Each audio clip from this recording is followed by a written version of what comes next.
Assalamu alaikum wa rahmatullahi wa barakatuhu.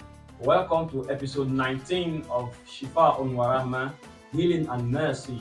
Thank you for being with us so far. In the last episode, we discussed Al-Ain, the evil eye. So in this episode, we shall be talking about something more darker and something more deeper, something more destructive than the evil eye, and that is Al-Hasad.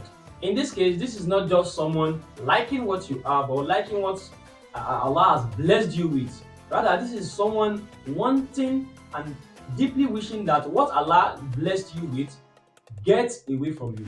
This is someone desiring, this is someone dreaming and hoping that you lose that joy and that blessing which Allah has bestowed upon you as quick as possible.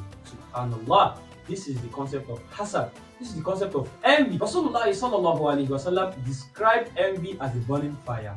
So in this episode, we shall discuss its concept and how we can extinguish the fire before it burns us and before it harms others. Now, what is the difference between Al-Ain, the evil eye, and Al-Hasad? And the evil eye is like a sudden spark. It emerges from an uncontrolled burst of energy from admiration of a blessing. However, the envy is like a slowly burning charcoal. It is a deep resentment in someone's heart because Allah gave you a blessing which He did not give to them. In spiritual consultancy, we find that hasad, envy, is more sticky to the human heart. It is a persistent negative energy that targets your success. He who envies is actually objecting to Allah's way of sharing His blessing. This is why the Prophet ﷺ warned and said, "Beware of envy, for envy consumes your good deeds, just as fire consumes logs of wood." Allah subhanahu wa ta'ala knows that envy will be one of the greatest trial for the believers. This is why He revealed a specific command from in the Holy Quran to seek refuge against all envy and all enviers.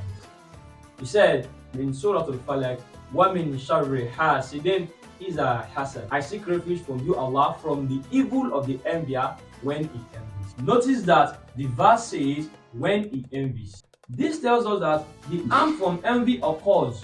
It happens when the feeling of the heat begins to turn into a negative energy. It begins to turn into a negative force. Envy can cause one's life to be stagnant. It can cause setbacks in one's adventures in life. It will be as if one is opening a door and the door is being shut by an invisible hand. Remember, the same Surah Al-Falaq, that identifies this problem is the same cure for all sorts of envy. Our task in this episode would be in twofold. One, the morning and evening azkar. Do not forget to recite your three quls, Rabbil Falaq, Rabbil Nas, and Qul Huwallah. Do not underrate them. Most especially Surah Al-Falaq, it is specifically designed to cure the heat, to cure the negative effect of all sorts of envy. Two, be the cure, not the disease. This means that whenever you see a blessing that you admire in your friend's life or in someone else related to you, whenever you see such a blessing that you like, say, MashaAllah la quwwata illa billah. Appreciate it and bless it for them.